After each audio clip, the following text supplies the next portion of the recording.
practice because the defensive line was batting passes left and right, plus our first little scuffle. And of course, how can we forget the quarterback situation where there might be a very interesting development. But you guys don't care about me. Look who we got on the show. We got James Palmer, baby. Let's go. Let's start now.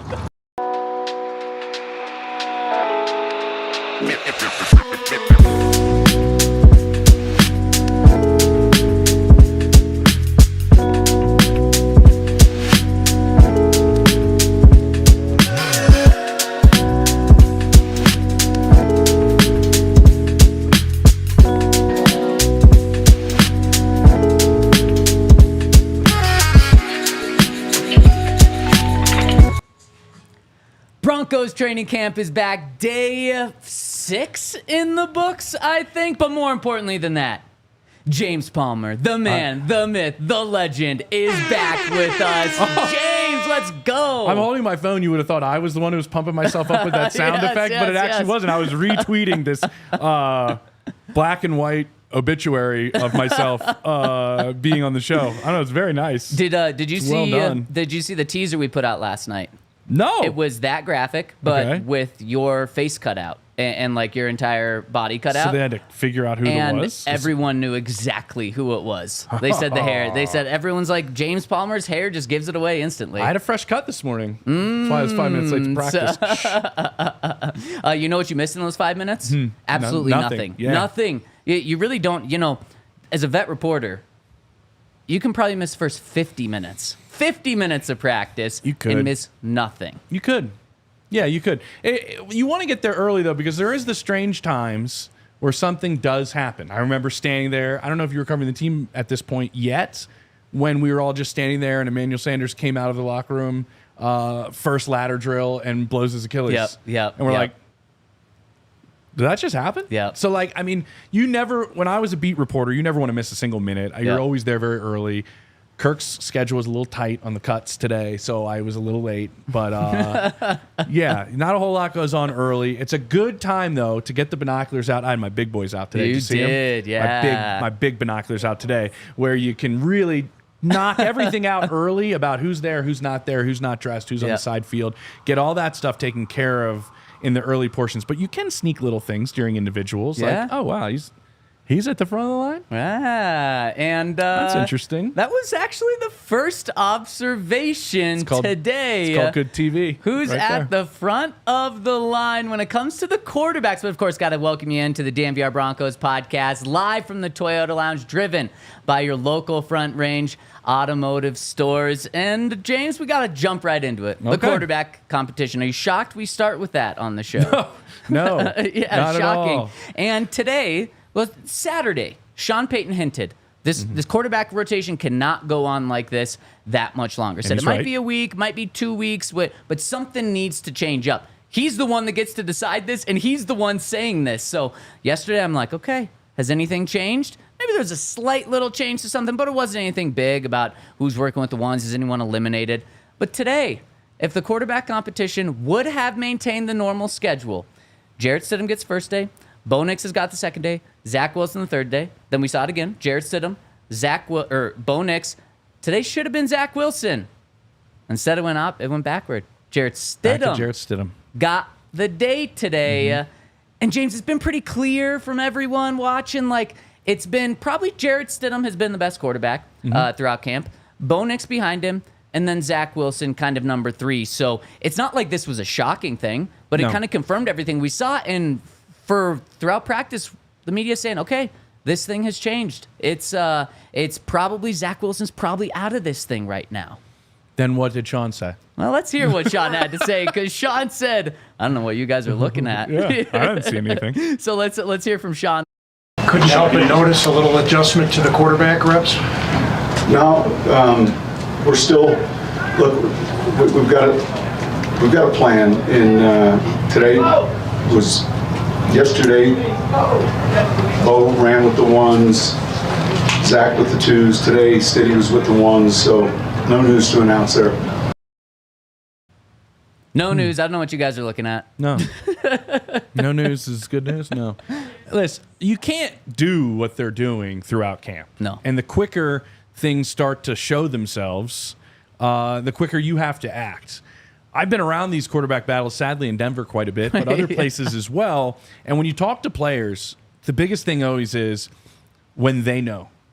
Like when they know certain competitions are coming to an end, they want to make sure the coaching staff starts making that move as well. Let's be entirely honest. Like the Paxton Lynch, Trevor Siemian competition was one of the worst competitions we've ever seen. But there was an agenda within the organization. Yep. This is a first-round pick. We got to give Paxton Lynch every opportunity. But if you asked every player that was there, especially now that it's like in the rearview mirror, they're going to tell you like, what a waste of time. Like I could have had so many more reps with Trevor Siemian. We all knew it wasn't a competition anymore.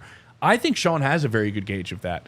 But obviously in this situation, Sean also has an agenda, which is I picked this guy, handpicked him at 12, and everybody has to kind of understand that, in my opinion, this falls on Sean to get him ready as fast as possible. You picked him.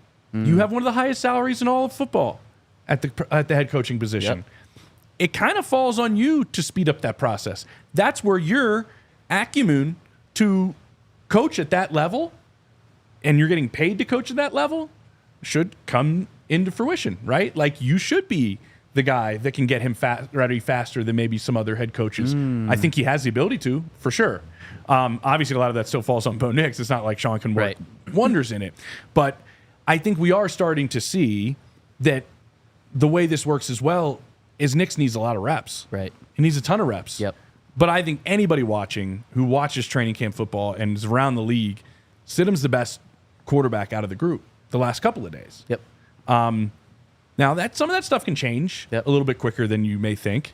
I think a lot of this is the pads come on. It's a big adjustment. You can see that Bo is kind of a little bit out of sorts.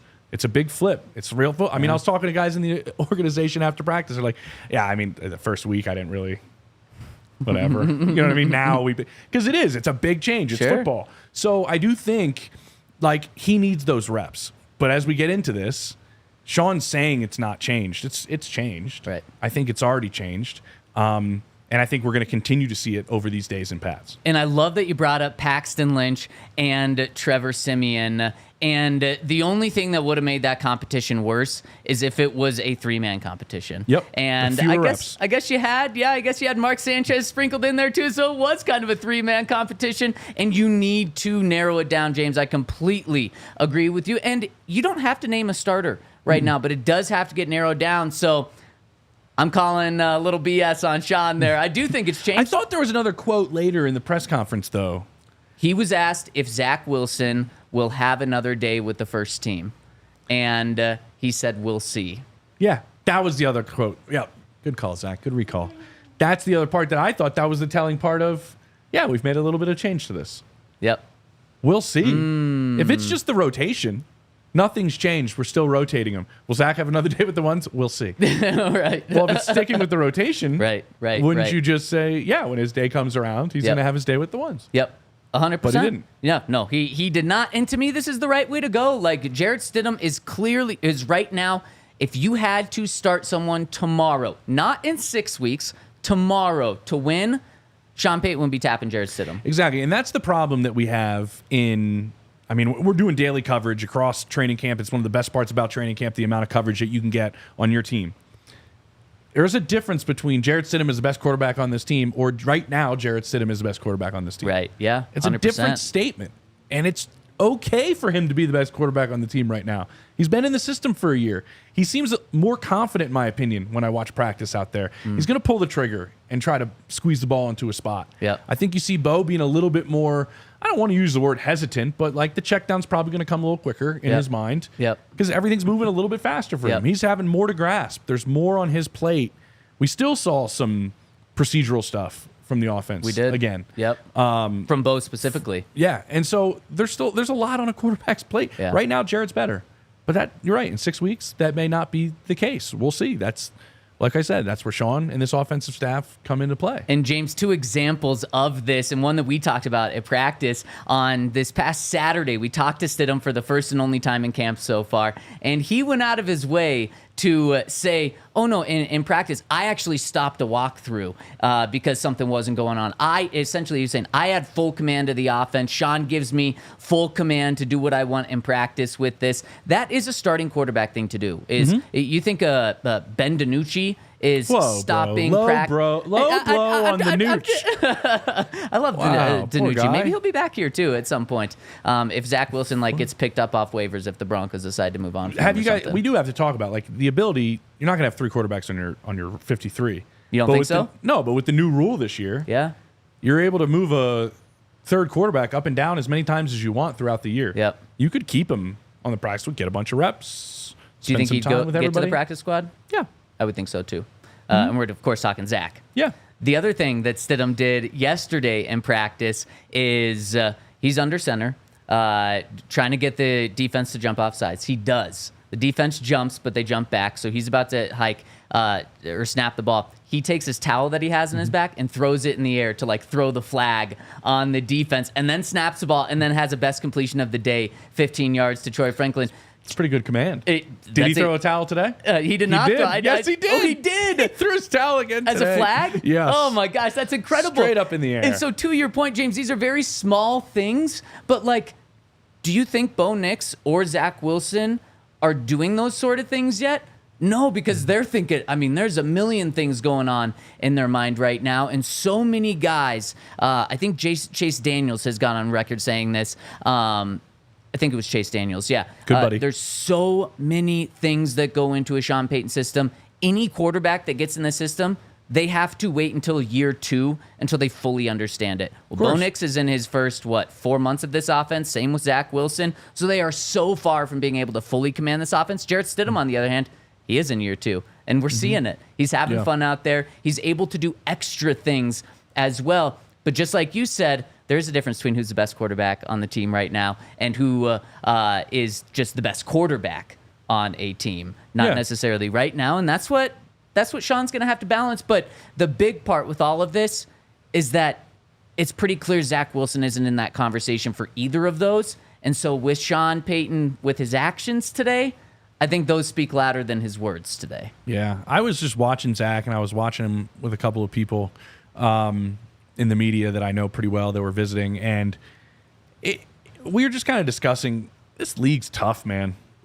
He has to rebuild himself. He has to rebuild his confidence. He has to rebuild a lot of things that went wrong in New York. And let's be honest, he wasn't dealt a real fair hand while he was in New York with the number of systems and number of offense coordinators and the way things continuously changed for him. It's hard to have a spot to rebuild and keep a roster spot and rebuild your game because the position's so important. There's so few spots to give out to the position. I hope, like we were all talking, I hope he has a couple of chances. I hope he has a couple of opportunities to go out there and really kind of rebuild and remake himself, Geno Smith style. Yep. The talent's there, man. The arm strength is outstanding. Yep. I think we've seen kind of Drew Lock have this ability a little bit since he left. Yeah. In Seattle getting a chance. I think he's getting a little bit of a chance in New York. Kind of curious to see how that goes behind center in New York from some of the things I'm hearing. And I think that's kind of one of those things where you hope everybody gets a couple of opportunities.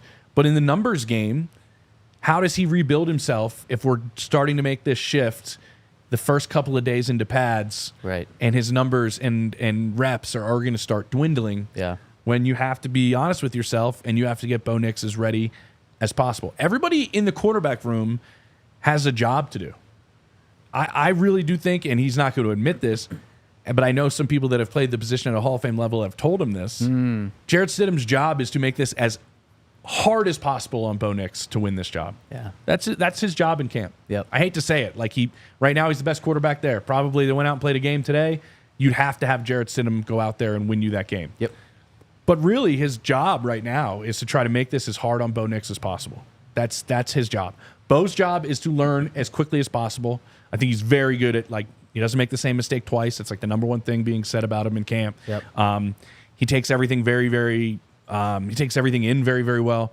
he needs to grow as quickly as possible. And Zach's trying to rebuild himself. Everybody has their kind of job/role in camp right now. And when reps start changing, you got to make the most out of every one of those reps you get. And Zach's going to have to start doing that as it looks like reps might be changing a little bit. Yeah, 100%. And James, speaking of you talking to people, you talked to a very interesting person today about this quarterback situation, specifically Bo Nix. I want to get your insight on that after I give a shout out to our friends over at Toyota. We're sitting here inside the Toyota Lounge, driven by your Front Range Toyota stores. And over at Toyota, there are so many different cars that you can drive, including the 2024 Land Cruiser, which is new as of this spring. They brought it back after a couple of years of hiatus. There's a 2024 Tacoma, and I found this out from one of the people in the Toyota chat.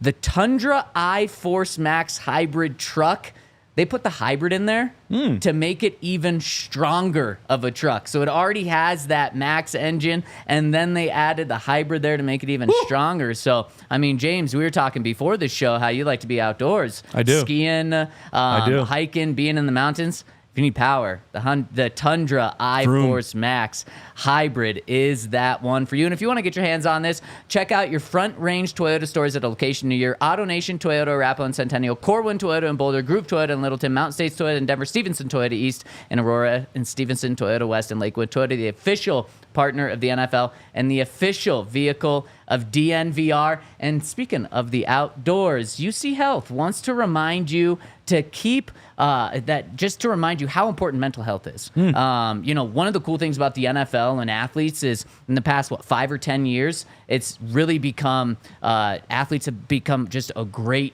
movement for mental health awareness and how important it is. And UC Health wants to continue that conversation. And they want to do it through telling stories of patients that they've had, including a Colorado teenager, David Schlicht, who loved being outdoors and is a prime example of someone taking care of their mental health and living like there is tomorrow. David was an Olympian hopeful, but he had an accident where he had to have his leg amputated. Instead of just staying inside and being bummed about it, he went right back outside. He relies on the outdoors to maintain his strong mental health. And if you want to hear more stories about people keeping aware of their mental health and keeping it strong, go to uchealth.org/tomorrow. That's uchealth.org/tomorrow to find out what it means to live like there is a tomorrow.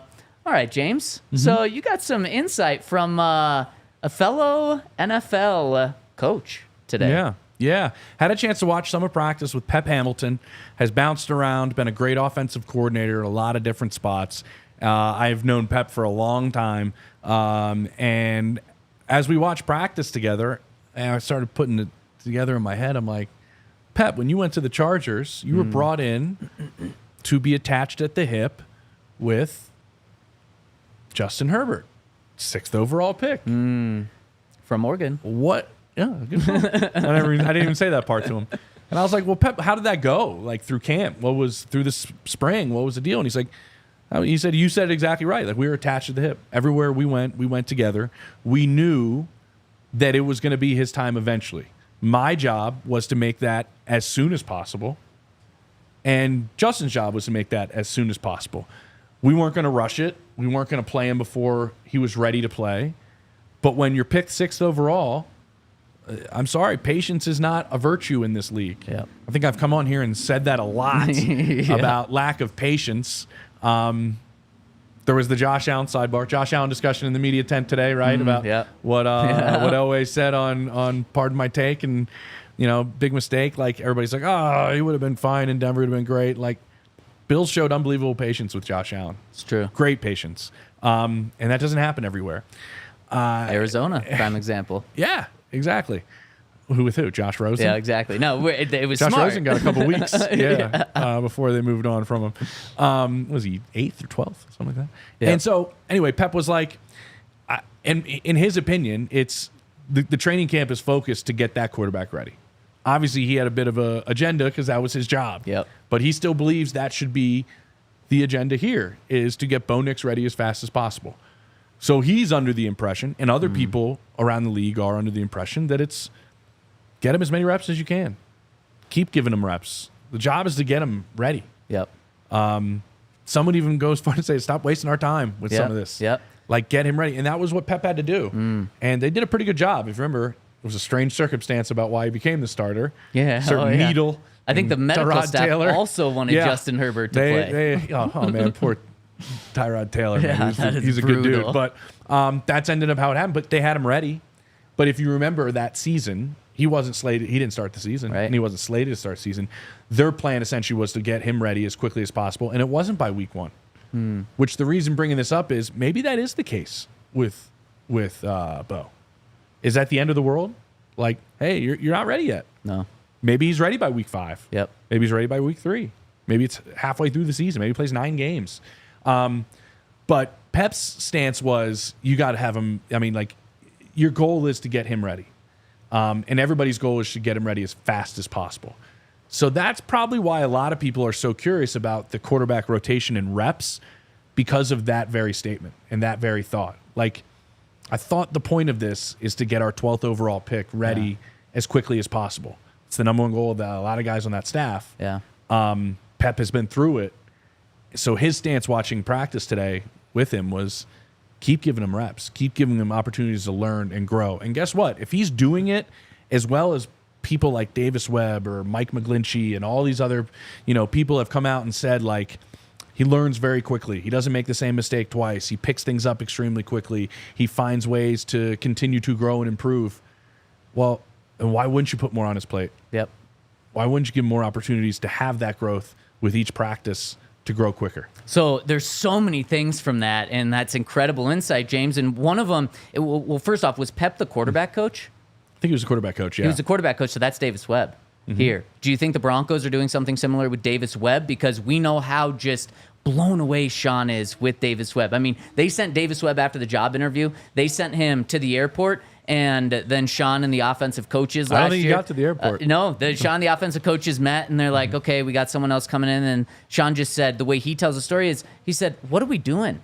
That guy just blew us out of the water. That's who we want. Yeah. So they literally called the driver, said, turn that car around, brought him there, hired him right then. So clearly there's so much trust there. Do you think Sean is doing giving him the Pep Hamilton treatment to Davis Webb? I wouldn't be surprised. I wouldn't be surprised if there's an added meeting or an added, Bo's really good at asking a lot of questions. So I would say that's probably, you can multitask, by the way. That's probably one of Davis's jobs. Like, my number one job is to get Bo up to speed as quickly as possible and have him growing as quickly as possible. At the same time, he can still make sure, like, Stiddy's getting the work in and the coaching in. You can't turn your back on everybody else, but you know what your objectives are, and you know where you can spend probably a tick more time. Mm-hmm. You know what I mean? Because, honestly, this is what needs to happen during camp. He needs to have that growth, and I think Davis plays a major part in that. A major part in that. I think he's a really good coach, honestly, and I'm not alone. There's plenty of people around the league. I remember right after he got the job, I was emceeing the 101 Awards, the NFL 101 Awards in Kansas City, where they've been around forever. Sorry, it's in Kansas City, but they honor like the best offensive and defensive and head coach from the AFC and NFC. And Daboll won the NFC coaching Coach of the Year. Yep. So him and I were shooting the breeze with an adult beverage or two, but no, I'm just kidding. He thinks he had Davis that year as a player. Yeah. And I was like, hey, I live in Denver. What do you think when Davis Webb gets here? He's like, he's gonna be incredible. Yep. He's like, he essentially was a coach this past year for me anyways. Yep.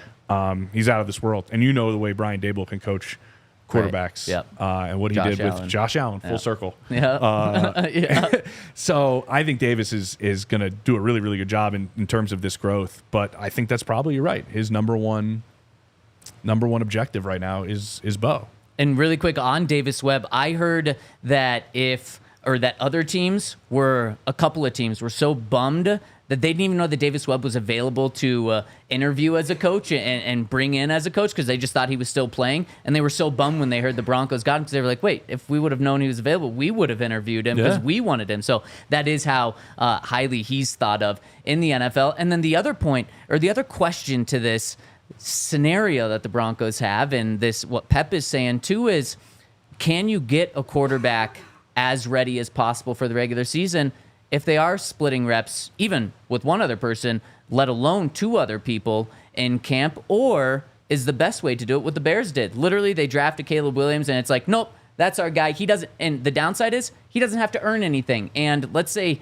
he's not as ready to go as you thought. Well, you already named the starter, and he's been the starter for 5 months leading up to the season. He's going to be your starter. Like, how do you balance that? Is there a right one there? They're the outlier. I mean, that hasn't happened. And I've been to a lot of these camps in the first, portion of camp, and Trevor Lawrence is the starter. Like, right. Easy.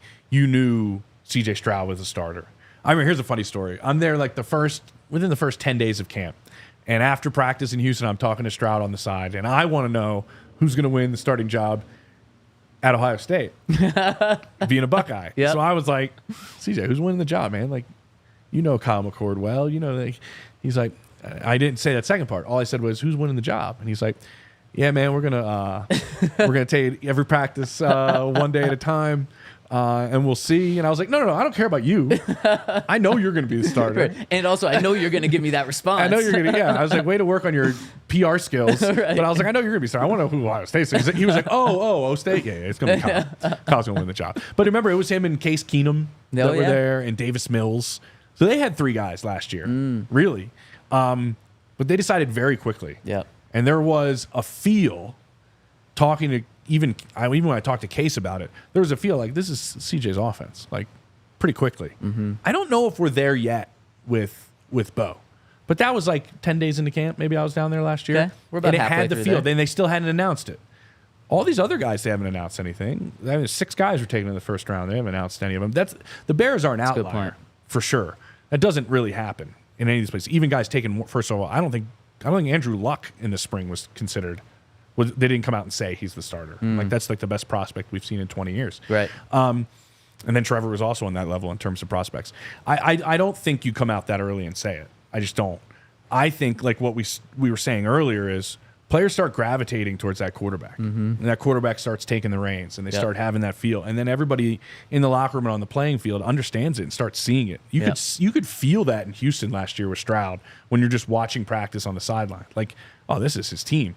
Bo will get there. It'll happen. Yep. But everybody's just a little bit different in terms of how they get there. Yep. I think the Caleb one's a bit interesting, but there's no competition there either. No. Who is it? It's isn't it Brett Rippon? Might be. Yeah, it might be Rippy. Brett, and then the guy that played a couple games last year for him that was like a fan favorite. Oh yeah. A couple of fans were saying, like, maybe he's our future, not Caleb Williams, and clearly that wasn't the case. He's not. And speaking of future, we got to get into our scores, our grades. Yeah, I was waiting for the scores today because very curious to see where James went here. But first, got to give a shout out to our friends over at Indeed.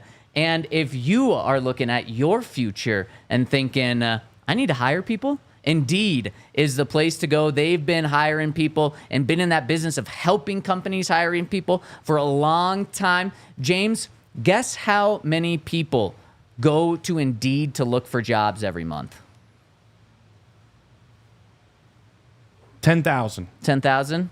3.5 million people. I took the under. You did. You smashed the under, too. And so if you're looking to hire people, 3.5 million people are looking for your job. Oh, yeah, Tyson Bagent. Yep. Yeah. 3.5 million people are looking over at Indeed. And on top of the sheer number of people that they have in their system, they're going to help you find people. They're not just going to make it a job posting. They're going to work with you to find actually people that match your profile and what you're looking for. And on top of that, they're giving you a $75 sponsored job credit to get your jobs more visibility over at Indeed.com. This is just for our listeners. If you use the code ALLCITY, that's Indeed.com/AllCity right now, and show your support to our show by saying that you've heard it from our podcast, but you can also do it by going to Indeed.com/AllCity. Terms and conditions apply. Need to hire?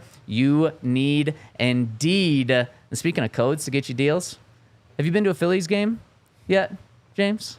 This season? Yeah. Yes. How many? I went to 2 or 3 here. That's pretty good. And I haven't been back home yet. When you go back home? The 2 I went to, they lost. to the Rockies. How about that? Yeah, Rockies are good in those 2 games. Those 2 games, and they the were one good. game against the Red Sox. Yeah. 20-5. That was great for the Rockies. Yeah, it was great. Yeah. And if you want to go watch the Rockies beat the Phillies next time they're in town, That next year it'd be. yeah, next year, or go out to Philadelphia. Yeah, you could do that. Use the code DNVR over at Game Time to get $20 off your first purchase. Download the Game Time app. And we've got, of course, I think the next notable sporting event here is probably Steelers Broncos Week 2. So if you want tickets, make sure to go to Game Time. They've got their Game Time guarantee as well, meaning that they are guaranteeing they have the best price on tickets. If you find the same ticket, or if you find a ticket in the same section, same row as you, that is cheaper, they're going to give you 110% of that ticket. So they're guaranteeing it's a one-stop shop. Plus, they've got the all-in pricing on their app. So make sure to download the Game Time app and use that code DNVR for $20 off. All right, James. Let's start with Bo Nix. It's my first scores. Is your first score. So how we're doing it, just because we need to reset even for the people, is 0 to 10 score, 5 being average. So this is not like grade school where a 7 and you're like freaking out. Am I even going to pass? 70%. Yeah, that would be bad. Did that in my head. Yeah. But not here. A 5 is average. Was Bo average today? Above, below? I'd say Bo is a 4.5. Oh my goodness. Let's pull up our scores too. Henry and my scores. I also got Henry's score here. And look at that. Whoa. I gave Bo a 4.5. 4.5. I'm right in lockstep with you. James Henry was pretty hard Wow, on he was Bo. firm on him. Gave him a 3 were some issues. here. What were the issues? Why slightly there below was average? there were some operational issues. There were even some, I don't want to see. It happens rarely in camp, and it should actually never happen in camp. There was an instance where, like, he was legitimately sacked. Yes. Yeah. I don't. That shouldn't happen. No. Like, No. like, he actually had he put himself in a position where he had nowhere to go from either side. Yep. And he just kind of like got like gently Yeah. sandwiched, Yeah, right? Like very like quietly. Yeah. And it was kind of like, I guess we'll just run, like, plays dead. Yeah. It was like the last thing you want at camp, because then the receivers didn't get a rep. Right. Really, the DBs didn't really get a rep. You're trying to work on the scramble drill even after a quote-unquote sack happens, which Right. obviously a lot of times those happen, and everybody watching is like, yeah, look at the pass, even though he was like sacked, like, in the backfield. He had one where like he didn't even get himself in a position to even kind of get out of a sack in a rep. No. In a training camp. Then some operational stuff, some, just he's still working on getting it going in a fluid manner. This was a big change once the pads went on. And you can tell, honestly, with Bo once the pads went on. And it's like we said, like, these are all going to be parts of his maturation and growing process through this. And it's going to take a minute. Like, did you think the pads would come on and all of a sudden he's like, zipping it all? No, it's not going to happen. There's going to be some issues. I also think he's a little less, I think I said this earlier, a little less hesitant than Stidham, it seems like. Takes the check down maybe a little bit quicker. Right. And we can get into him more big picture since we're talking to him. But, like, here's one of the things Pep told me. Like, he's like, you want Bo to play? Obviously you want Bo to play. And you got to get him ready to play. But you also got to help him out while you're out there with how you operate the other 10 players. And actually the other 11, he said on the other side, if you play decent defense and you stop the run and you run the ball well and you have an offensive line that plays, decent, you can scheme receivers open. I think Sean can really scheme wide receivers open. That happened a lot, and those guys just didn't get the ball last year. Yeah. It just didn't happen. I remember going over this with people at NFL Network. We'd have these film up whenever we're out there in LA. We're looking at them like, these guys that are in the Hall of Fame are showing me like open. And I'm like, it's the same skill guys pretty much they have this year that they had last year, minus Jared Judy. Yep. And hopefully Greg Dulcich becomes a weapon. Yep. But it's similar, like receiving core that a lot of people trash on. Yeah. They were open. Yep. So Pep's point was protect him, run the ball well, scheme your receivers open well, and play good defense. Like, help him out. Like, that's what you're going to have to do. He's not going to go out there and put the entire team on his shoulders. Like, No. I don't think Stidham's going to do that either. No. Like, I don't think any quarterback on this team playing at their highest level right now where they're at, are you going to hang with Mahomes or Justin Herbert? No. No. Like, but you can beat them. You certainly can beat them. They did it last year. You can beat them by doing a lot of the other things we said, and you got to help Bo out. Like, situation's very important. Pep and I were talking about that. Like, situation's big. Yeah. A lot of things Herbert had to do. If you remember, I for some reason covered a lot of those games. And then they lost a bunch of them, like off of like a hitting the upright. Oh, of course, or whatever. yeah. Like, very Chargers. Chargers gonna Charger. Yeah, like I think in New Orleans, I was there playing against Sean. I think they Herbert brought him back and was going to beat Sean. They went off the upright on like a 32-yard field goal and lost. Of course, yeah. But he had to play a lot of hero ball, like a lot. Yep. You don't want to put Bo Nix in that position. And Sean said it after. He said, whoever the quarterback is, we're going to have to run the ball and play good defense in order to help either of these guys out. True. And I do think, like, I've kind of asked around, and I felt like an idiot asking around a little bit because kind of most of the offensive minds I talked to were like, you're a moron. I was like, hey, good offensive line, good skill guys. Which would you rather have for a rookie quarterback? It's offensive line, right? And they're like, yeah. And I'm like, okay, yeah. Good, because that's the way I was leaning. I was leaning that way, but I wanted like confirmation. But they also all looked at me like, simple. So this is a line that like I think has potential to be pretty decent. Yep. It wasn't bad last year. No. So I do think that helps. And then you have an offensive mind that can scheme guys open. Yeah.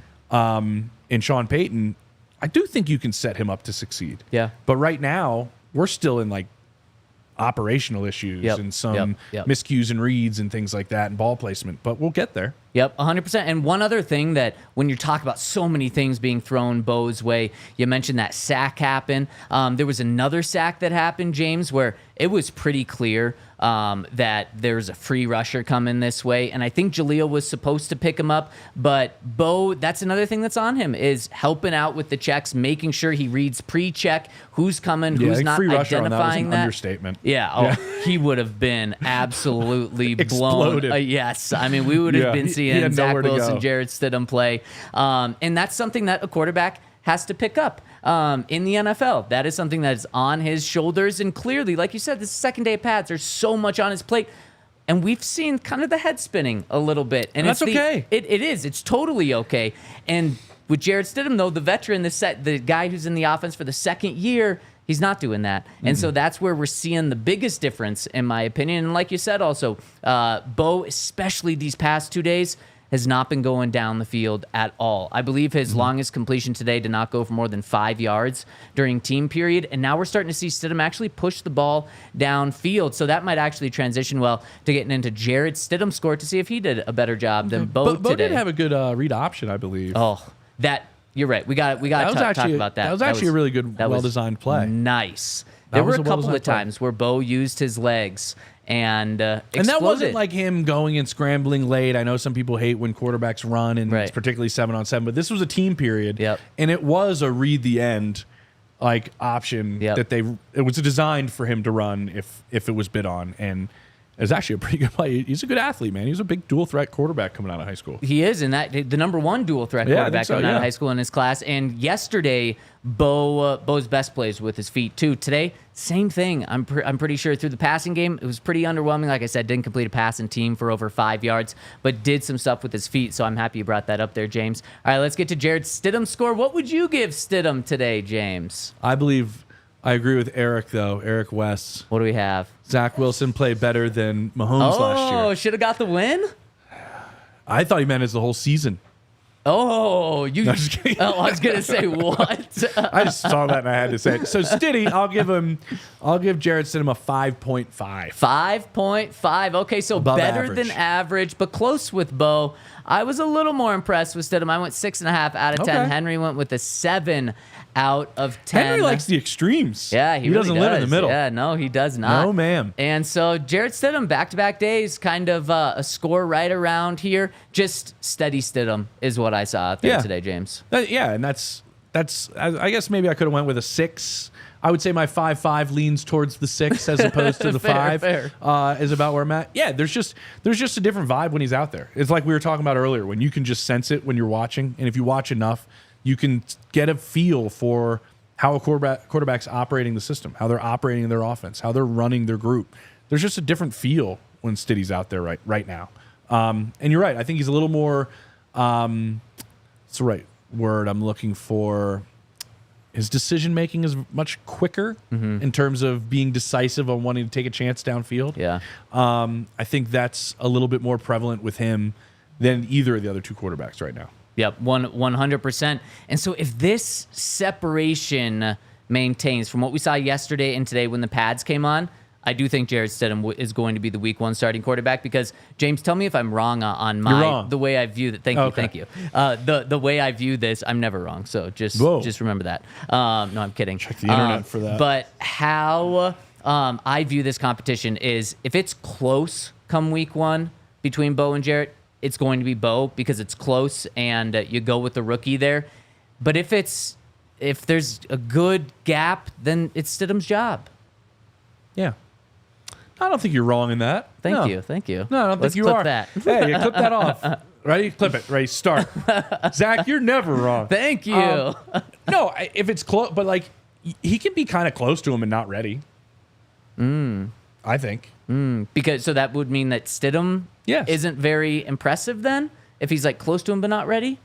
Yeah, I just think like, is the consistency there? Are you seeing it on a consistent basis? I mean, that's what I think that would be the determining factor. Like if you're, hey, like they're close today and then they weren't close yesterday and then they're, kind of close today and the next 2 they're not real close. Like, are they close or, you know what I mean? Like, or is it Stidham? You know what I mean? Like that's where I think you'd have to see it consistently be like, man, I can't tell which guy is which. If that's the case, I think you start Bo Nix. Right. I do. Of course. Yeah, that's right. If you can't determine who has a better chance of winning you the game on Sunday, you better start Bo Nix. Or else, what are you doing? I don't know. Yeah. So let's hit Zach Wilson's score here really quick before we get to another really fascinating conversation that James had with a very notable person in the Broncos organization now. James, what would you have for Zach Wilson? I give him a 4. A 4. Okay. I was actually going to go 4. Instead, I went 4.5. And Henry actually thought Zach Wilson had a pretty good day at a 5.5. James, you and I both had him just below average, kind of rounding out to be probably the third quarterback. But he always will have like 2 flash throws where you're like, it's a good ball right there. Yep. That's a good ball. You know what I mean? Like that'll happen every practice. Zach Wilson reminds me of.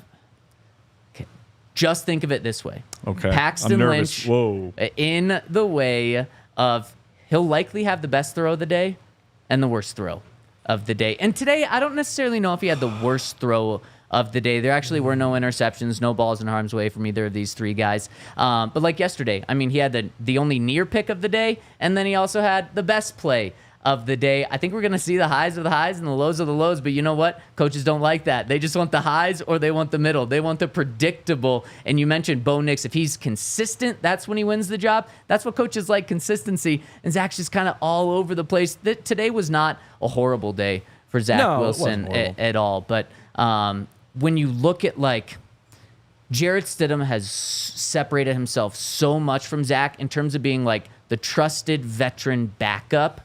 And I think that's pretty clear through 5-6 practices already. Big time. I mean, you're going to want the guy in the room that knows the system. Yeah. If you're going to start the rookie, I think that's a big part. I blacked out during part of what you were saying because I was just trying to think of a day I was at training camp where Paxton Lynch had the best throw of the day. Oh, well, he throws it 80 yards down the field. It's incomplete, but the arm's that's the best throw of the day. Well, when it was that quarterback watch me throw this ball over this mountain. Yeah, I don't know if that's it. But he was picked 2nd overall for a reason. I mean, there's talent. There's definitely talent. And he can move too. Like he's an athlete. Like he can run. There just needs to be more consistency. There needs to be a better understanding. But the guy's going through another offensive system again. Yep. It just keeps happening for him. And it looks like he's going to have fewer opportunities probably to get out of that. I think we all knew coming into this. Like, did you take a flyer on him? Yeah, let's see. Like I said, talent's there. Former 2nd overall pick. He was going to have to probably wow earlier than everybody else to really be thrown into the firmness of the competition.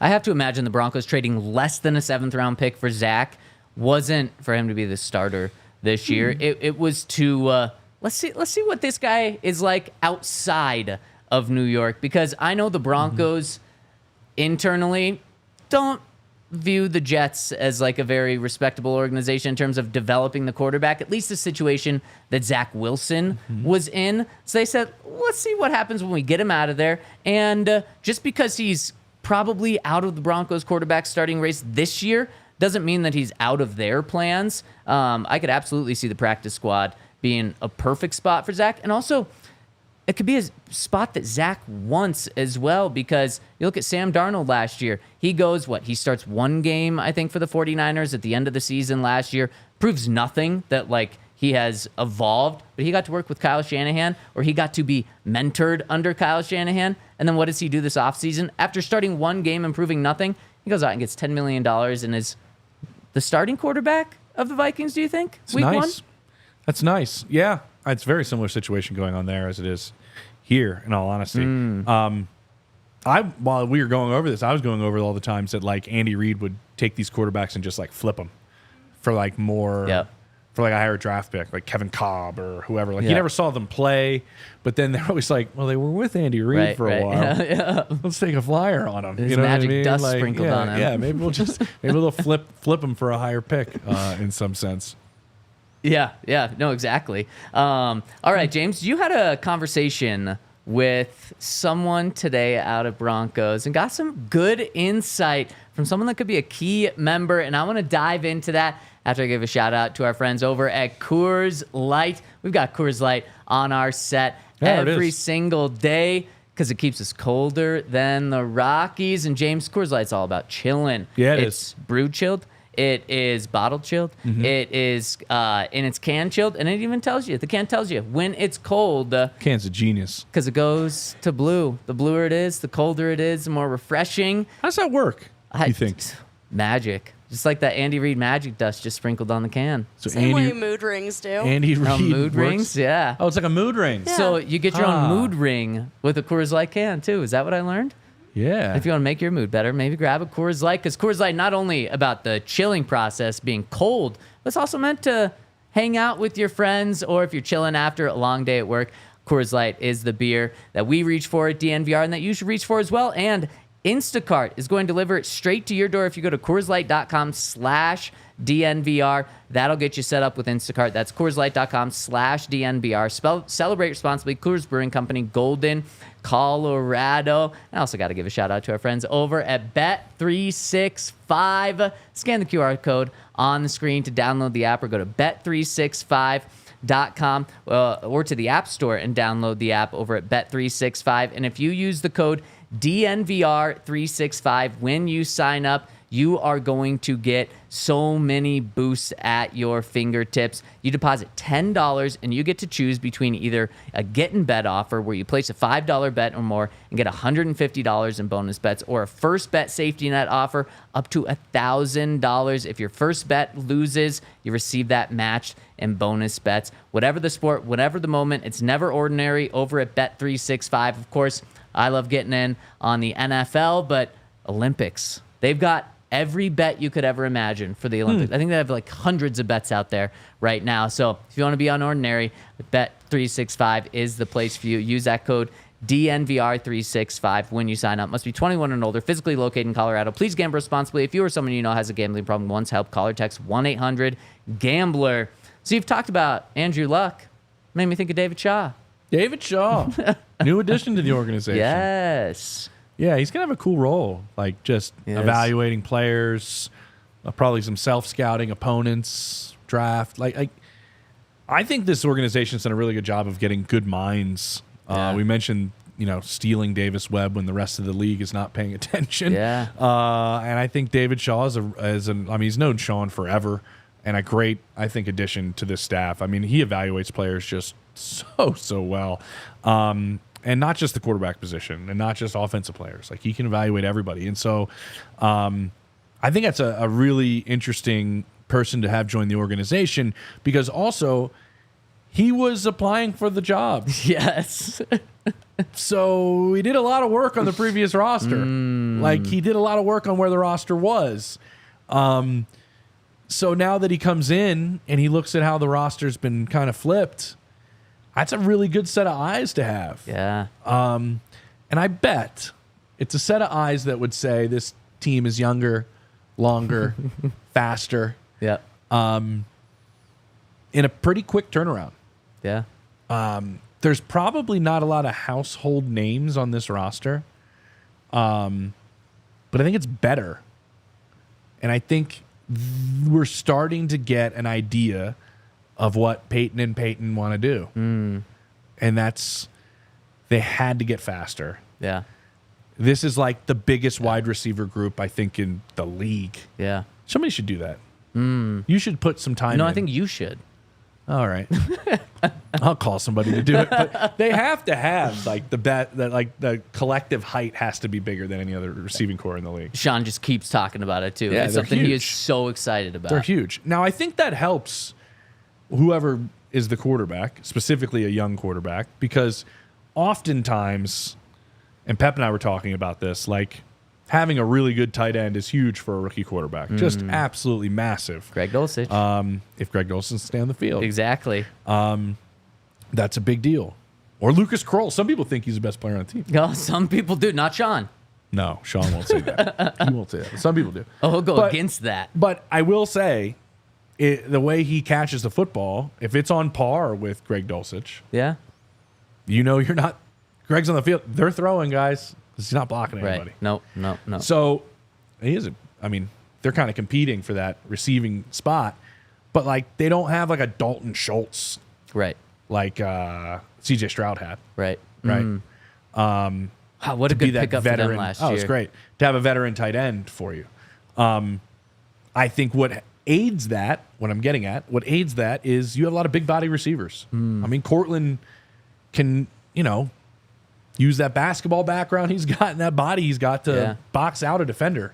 And it's a pretty safe throw for a young quarterback. Big time. And I think maybe you have that a little bit with the size that they're dealing with at the receiver spot. It's a really good point. And on top of that, people think of Michael Thomas as like, oh man, so dominant. What a big play threat down the field. Buckeye. He could, yeah. Something in my eye. That's something in my Buckeye. So, is it a buck in your eye? I said that to Baron Browning today when he walked by. Did he like that? I said OH. He said IO. Yeah.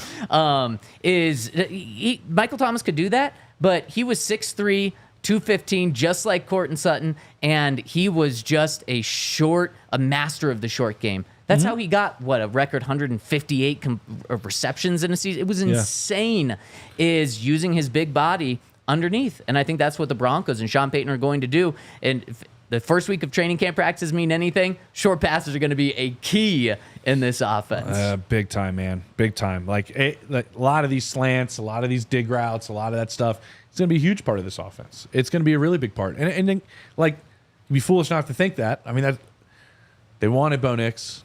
What does Bo Nix do? Yeah. It all adds up pretty well, doesn't it? It does. To what this is going to work for. I think what needs to happen, though, is like when the shots are there, he's got to make them. And that's what we're going to see through camp. Yeah. Like, this might be an offense that, there's the short passing game is a big part of it. And his accuracy playing into the short passing game is extremely important. And there's also not a lot of room for error in the short passing game in terms of your accuracy. Right. You can be off in your accuracy.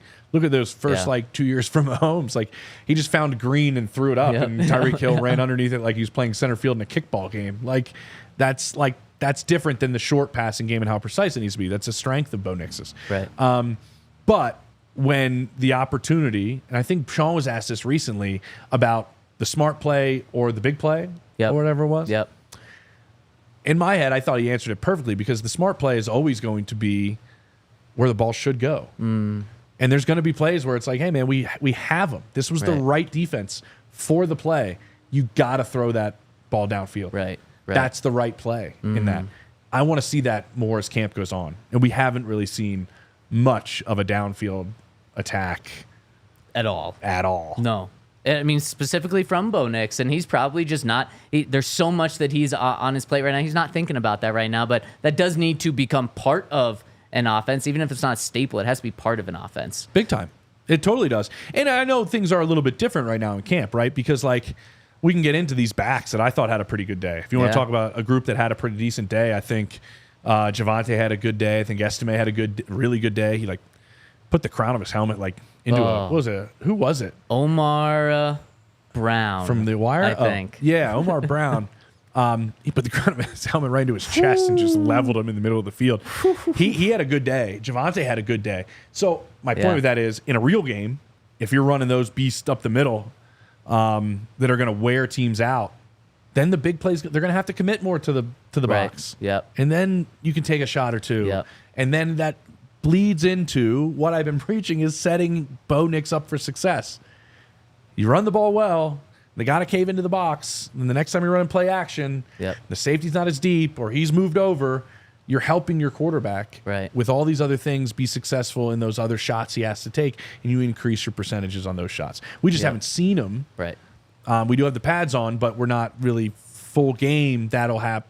You know how you set those up. Yep. Okay. Yep. Just making sure you're with me, Zach. Well, and right now we're on the install too. Yeah. We're on day 2 of install. Yep. For the 3rd time, I think it is. Exactly. Final time? I think final time. Final time as well. A couple other notes from practice. I'm so happy you brought up Estime because, man, just a monster. Good. He's going to be a fan favorite, especially after he runs over a couple of people. He looked really good. There was a hole that was opened up by Lucas Kroll. Blocking tight end. But it did happen that way. And he found it, and he found some daylight. And Javonte looks really good. Yeah. I do think it's fun watching these backs a little bit. Pirine dropped a ball, which probably you don't really want from him. But he actually had a couple.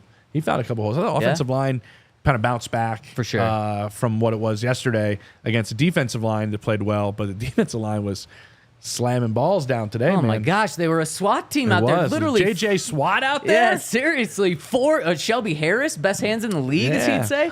Didn't Vic Fangio say he's the best player he's ever seen at batting down balls? I trust most of what Vic says as like gospel in football because he's just so for the smart defensive side. For the defensive side of the ball. But I was like, wow, what a statement. Yeah, big time. And he's been around. He doesn't speak in hyperbole at all. No. So that's pretty cool. Yeah. That's really cool. I think the practice ended with 4 of the 5 final passes being knocked down. One was almost picked off. I think Jarrett, I think Allen batted it down. Yeah, I think you're right. And then who was it?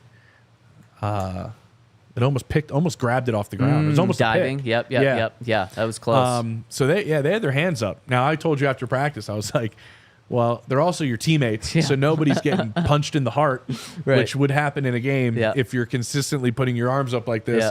You're just going to get chest pumped like crazy, but you're not going to do that to your teammate too much in training camp. But the D-line played well. I think that's a group we should keep an eye on in camp for sure. 100%. I think that's a big turnaround spot for this team. I think that will be. James, we have so much more to get to, but we're out of time. But before we get out of here, I want to get to our super chat. And before we get to the super chat, hit us with a thumbs up if you're tuning in on the Toyota chat. Give James some love. We're so happy to have him rolling with us on an expanded role during camp. James, you're going to be stopping by often here. And we are pumped for it. So let's get to this from Mile High Sign, who says, or Sing. Yeah, I think, who says, hey, James, why hasn't Justin Simmons been signed yet? What a good question. That is a good question. Everybody's stupid? No, I think I do think he's waiting for the right spot, to my understanding. I think at this point in his career and the money he's made, winning for once would be nice. Yeah, it would be nice. You're saying a 9-7 season his rookie year didn't hold him over? That was it. Wow. That's the only winning season he had, right? Yep. Comes in the year after the Super Bowl. What a just kick to the pants. But he is kind of like has the ability to kind of feel things out and make sure it's the right spot. It's not a money thing. Okay. To my understanding, it's really just a fit thing and hopefully get a ring thing. So, like, coming back here, I don't really see that, even though the safety spot's a little bit in flux. Yeah. I think that's a spot we'll keep an eye on in a different perspective than we have with the D-line, like we're mentioning. I want to see what comes out of that group. Like, I think Caden Stern's a good player. He just has to show that he can stay on the field. Yeah.